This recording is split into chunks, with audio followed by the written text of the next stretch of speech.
So, the Immortal Iron Fist, the Netflix series, part of the greater Marvel Cinematic Universe and connected with the other shows. Um, yeah, this came out in March of last year, and I'm only talking about it now. Probably because I just got busy and all these other projects were going on in my life, and I wanted to do some certain things, and I have a job. So I finally got around to finishing it, like, a few weeks ago. Yeah, I've been putting off this video for a bit. I was trying to see other reviews. The ones that did not just watch the pilot or 6 episodes and then slap the rating on it instead of finishing the entire season, which has led to a very hog-tied review score on Rotten Tomatoes, 17% last time I checked. Even though it really should have, like, done some other things. So, anyways, here's the thing. I was hearing that people were saying that when Finn Jones was casted as the Iron Fist and it was whitewashing, I was like, okay, I looked that up because I've never read about Iron Fist. Like I said, I was never the comic book guy. I was the comic book movie guy. Like, my first introduction to comics in general was Spider-Man, but it wasn't really Spider-Man I was interested in, even though he was a cool character. I was more interested in his opposite, Venom. I seriously hope Tom Hardy does well. So, yeah. Iron Fist, I looked up. The character's name is Danny Rand. So I looked up the name of the Iron Fist, and more specifically, since, okay, I know for a fact that comic characters tend to change their identity to an extent, like a different character would become a successor, so to speak, so I went to Danny Rand. Yeah, he's white and he's from New York City in the comics, so yeah, the SJWs don't have a lot to stand on regarding the whole that Finn Jones is white and the Immortal Iron Fist is Asian, so it's clearly whitewashing, even though the comics that Marvel is very dedicated towards is showing that he's white, or at least one person who was the Iron Fist was white. God. So, okay, there was a lot of concern regarding this show. Like, reviews were very negative. I was very pessimistic. So, yeah, I gave it a look and I was like, oh, that's pretty cool. Oh, that looks pretty awesome. Yeah, that was pretty much my reaction to every single episode. There were some good moments. There was even a good episode or two.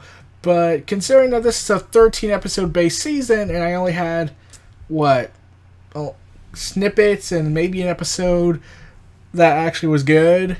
I believe it was the penultimate one. So, yeah. Finn Jones as Danny Rand. Okay, I don't really blame him. I have heard Finn Jones is a good actor and whatnot, but so I looked up his track record when I heard he was cast. He was on Game of Thrones once upon a time until 2016, where his character would ultimately be killed off because that's how Game of Thrones works. Yeah. So, yeah, that happened.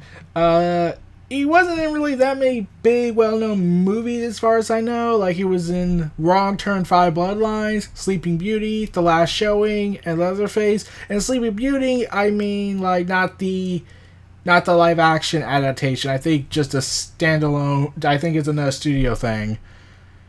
So, yeah. So, his big breakout role really was Game of Thrones. And clearly saw something in him. So, anyways, he did as best as he could with the script he was given. I actually looked up who the showrunner was. His name is Scott Buck. Now, why is this concerning? Why I looked up the showrunner's name was because he's also the showrunner for the season of Inhumans, the show that a lot of people hate. And I must stress, they paid God knows how much money to watch the 2 episodes edited in IMAX, whereas the extended cut was on TV for free. Yeah. Anyways, so yeah, the story talks about how Danny Rand has returned. He wants to get back. He wants to re-enter Rad Enterprises. Harold Meacham is apparently alive with the secrets of immortality. The Hand is in control, and all throughout. And the reason why I say this is because Danny Rand, his character is the one that repeatedly says, "I am the immortal Iron Fist, sworn enemy of the Hand," and it's like, could you please shut up? Please shut up. Please shut up. Like, okay, I get you say that to a new character, but how many times did you say it to the same characters? Really, the top actor in this movie was really the person who the woman who played Colleen Wing and Claire Temple and Jared Hogarth. Yeah, they're all in this show too. And really, Claire Temple and Jared Hogarth appearing actually is pretty much the only reason why you feel like there is a connection. I'll get to that in a moment. But yeah, they get this whole storyline with the Hand, with the Kung Lan, and how, yeah, the fact that, yeah, I'm trying to wonder how the best way to describe this. Okay, we see Madame Gao, and I initially thought that, I thought it was Sigourney Weaver's character Alexandra making an appearance in the shadows. Like, that would have been actually pretty interesting, but instead we get Madame Gao, who is from Daredevil, who was helping Wilson Fisk. Yeah, Madame Gao is in the shadows a lot until when they finally show her up, even though really people should know who she is if they've watched Daredevil. But I was honestly hoping it was going to be Sigourney Weaver's character, because, well, it would have actually made something really interesting if they did that, but she doesn't show up until the Defenders, and I'll get to that when I finish that. So, yeah. So, the Meachams is given a lot of focus since one of the characters is Harold, and he's one of the main antagonists. And then we get 2 more antagonists. One is Madame Gao, like I said, and the other is another agent of the Hand who might be trying to do something differently until he's ultimately killed near the final episodes. Yeah. So, here's the thing. The people of Kunlun, okay, here's the best way to describe what my thoughts were. It's like the Jedi Order, only they don't want to admit they're corrupted. Yeah, a lot of the things that the people of Kunlun, the monks, they seem to be very more like the Jedi Order, but more brutal. Like, they beat up Danny Rand when he was a kid. They basically abused him, so to speak. And more along the lines, they treated him more like he was an instrument of this war against the Hand, and not as a person who just lost his goddamn parents in a horrible plane crash in the Himalayas. So, yeah. So, yeah, and Ward Meacham goes ahead and, okay, wow. Yeah. Ward, he hates his dad. Like, Ward is aware his dad is alive, and is basically doing anything and everything to do anything that Harold tells him to do, leading to a point where Harold gets murdered by Ward and thrown into a lake. Yeah, because God knows the police will not find it. In fact, here's the thing: I was expecting police officers to eventually find that puddle of that lake, because honestly, it's in the middle of New York. You don't think there could be something missing here? Yeah, and we even get some brutal scene where Harold is just smashing the faces of these two guys that tried to kill Danny and him, which was brutal. But turns out Harold, due to his immortality, can come back from the dead, and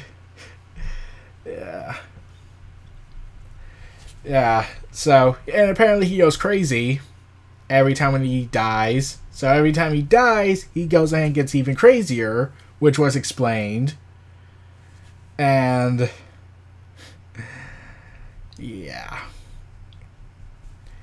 So, and Gao, I would have loved it more if she didn't show up. Like, the way they were showing Gao, it sounded like they were it looked like they were trying to make it seem like she never was in the Daredevil seasons. Like, it would, if that was the case, the vibe I was getting every time when they kept hiding her in the shadows, I was like thinking, like, so why have her show up in like Daredevil?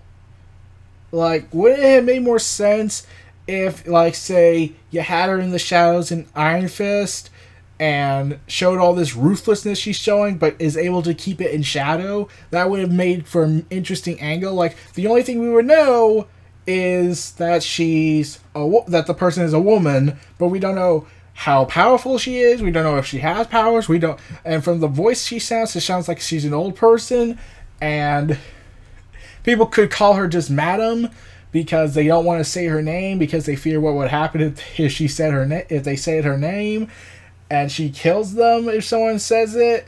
That would have been actually kind of interesting. That's just my personal opinion.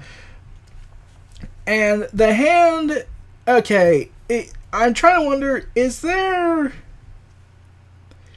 like some thing going on with the hand?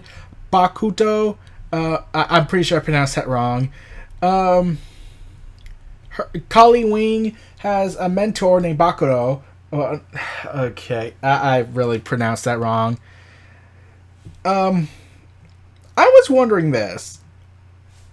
I really thought they were going somewhere with maybe parts of the hand, no pun intended, might be having their own agendas and not really united as people like to say. So, like, yeah, the fact that never occurred to Danny, and he's just saying he's this destroyer of the hand because the monks basically drilled it into his head.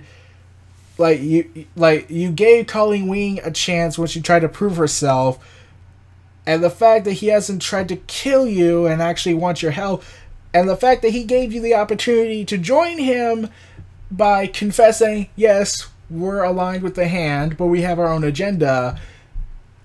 Like, you would think there would be some benefit of doubt regarding that. Like, maybe the hand, maybe certain members. Like, okay, here's the thing about Danny Rand's character. He seems like if you even have any form of association with the hand, you're immediately guilty. Like, there are tons of reasons why people would join the hand. One, maybe they don't know it's a criminal organization, like all those kids who were sent there. Two, maybe people are being forced to join the hand as their personal cleanup unit, which is shown in the Defenders. I'll get to that when I finish the show. Maybe, just maybe, they think they could change the hand system within.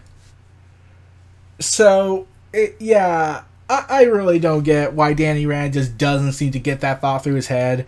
And the fact that he is shown to have all these psychological problems, like the huge amount of anger, a form of psychosis, and yeah, I'm not a mental expert, so I'm probably just saying BS regarding what mental illnesses he probably has. But like I do know he's suffering from survivor's guilt. Like, That's clearly the thing. And I did like certain scenes where he's on the plane and he's just very uncomfortable and he gets these panic-like attacks. I get that. That's actually pretty good. Yeah.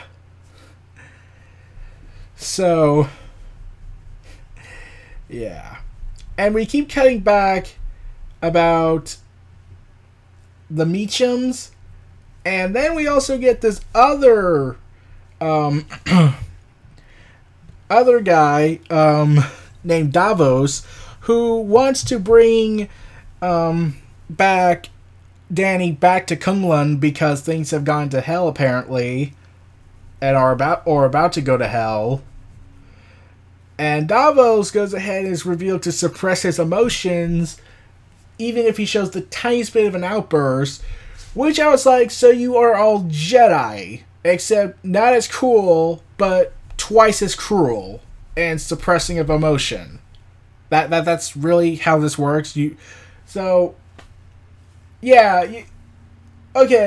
is this the moment where I'm gonna have to wish that there's a character that acts like Anakin and just slaughters Kunlan? Because from what I'm getting the vibe of, Kunlun seems like it's the Jedi Order, except much more emotionally self-destructing in terms of not having emotions to an extent. But yeah, Davos, despite the fact that he's trying to do everything he can to be loyal to Kunlun, he's clearly showing emotion of resentment, of jealousy, of anger towards Danny, the fact that he got the fist. And Davos didn't, and now he, at the end of the show, at the end of the first season, he teams up with Joy Meachum to plot to kill Danny. So clearly there's something. And Harold, after he takes control of Rand Enterprises, just by casually walking in there, acting all hunky-dory, and then killing one of the board members. Yeah. And it's revealed that, oh, shocker, Harold was the mastermind behind the plane crash 15 years prior. So, Colleen Wing doesn't believe what Mount Gao's saying, and I was like, the fact that they kept her locked in jail for God knows how long should be questionably what? Yeah, and all throughout this show, I was wondering, why isn't Colleen Wing the main character? Yeah, I know it's called the Iron Fist, but everything she does in the show sounds like she should be given her own series. Like, she is a character that is loyal to the hand, but then comes to realize it's not all that it's cracked up to be, revealing that they're really fucked up. And, like, she teaches these students, these kids, to get off the streets, to help them, and then they send them she is able to get them a higher education, but sadly the hand is trying to make use of something else out of it. But whereas she thought they were just trying to get better lives off the streets, and only to realize that everything she's been working for, she's been secretly building them an army of children, of teenagers might add. And then she gets her confrontation with her mentor in a fight, and she refuses to kill him, but Davos does the deed for her, despite the fact that she didn't want to do it.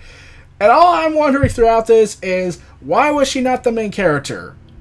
Like, I know she's one of the main characters, but she's not the main character. I would have loved if she had her own show. And now I think it's time I talk about the one really glaring aspect I noticed when watching the show. Remember how I said Claire Temple and Jared Hogarth are in the show? Yeah. Good luck to that, because that is the only time you had the vibe that this is part of the Marvel Cinematic Universe.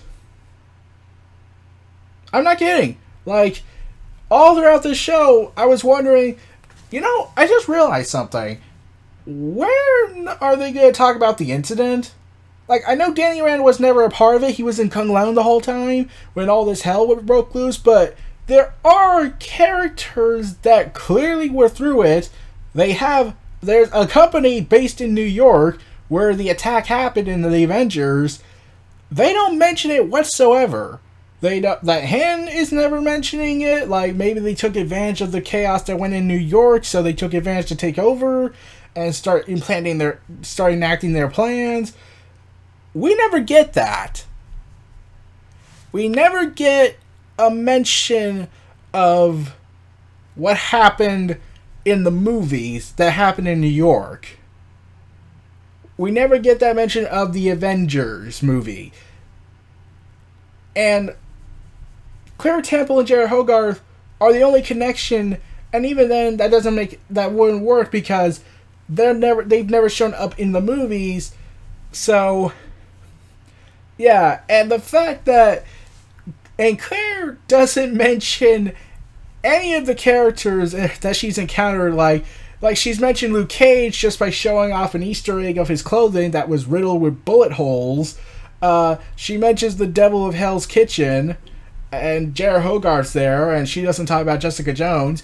Like, I was wondering, when are they going to tie in, like, mention any character that are not just those, and not just show those two up? Like, wait, wasn't Foggy joining up with Jared Hogarth? Wouldn't it have been good if he was showing up? Like, maybe he's learning some stuff from her. Like, I was expecting that. I never got that. I was really expecting that. So that was a little disappointing. So Harold is defeated and his body is cremated so he doesn't be resurrected again. And Joy, like I said regarding Davos, she is going to kill Danny. She's going to team up with Davos to kill Danny. Wow. Oh, wow. And Ward, he's trying to do everything he can to protect his sister, and there are some good moments between him and his sister when he talks about how he's not the man she thinks he is, which was a generally good moment. So, at least in my opinion. And all throughout this, I was wondering, so when is Danny going to don the Iron Fist outfit that he's known for in the comics? Well, I know it probably wasn't going to start this season. Like, I thought it would show up at the end, but I believe it might happen in season 2 because this is getting a season 2. They're changing showrunners with a guy who wrote Elektra, the movie. Yeah. Yeah. Yeah. Anyways, as I was saying, Danny Rand has potential. Instead of being this overly tortured character, like, I get he's trying to get a character arc and some closure and to get rid of this survivor skill he suffers from. But I really hope he becomes a lot more lighthearted. Like, we already have Daredevil, we have Jessica Jones, we have Luke Cage, and they have more bigger angsty reasons to be all angsty. But even then, Luke Cage is more human, and Jessica Jones, while she has understandable reasons because, you know, of what Kilgrave put her through in a psychological sense, and Daredevil, Matt Murdock, yeah, he has also good reasons because he lost his father, like Danny Rand, but more along the lines that he tried to do the right things, the legal aspects, but then he just got pushed because society was just being a piece of shit and took things into his own hands. So, yeah. Whereas Danny Rand, he doesn't get that justification. Yes, his parents get killed. I get that. But even then, he's somewhat avenged his parents. And what I mean by that is that he doesn't kill Harold. Ward kills Harold. And then together they watch the cremation of his body. Yeah. Yeah. So, yeah, all throughout this show, like, Jared Hogarth, Claire Temple, some bits and pieces with Ward and Harold, Colleen Wing were all the highlights of the show for me. Davos, he's going to be was going to be explored in a season 2, so we'll get that. Danny Rand, I hope he gets it. I need to watch the Defenders. I need to finish up the Defenders before stating my opinion about where Danny Rand is probably going to go. But from what I did hear, that Iron Fist is getting a second season. Scott Buck is no longer the showrunner because he's going to do Inhumans, and good luck with that. I'm pretty sure Marvel's going to kick him out after that. So, yeah. They instead are going to have, I'm trying to remember his name. So, if I'm correct about who was going to make the second season, it was, let's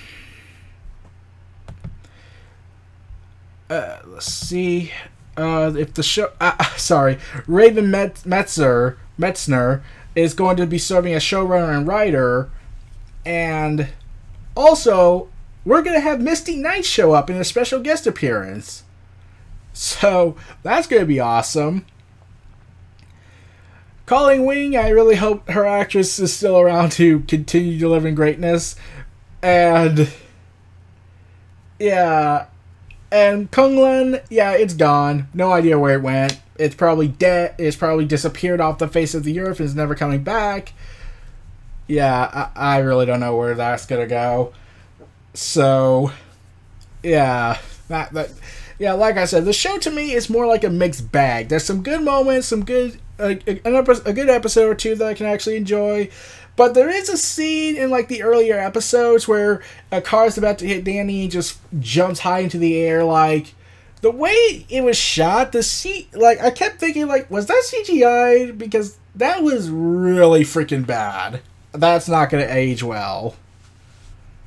So, yeah.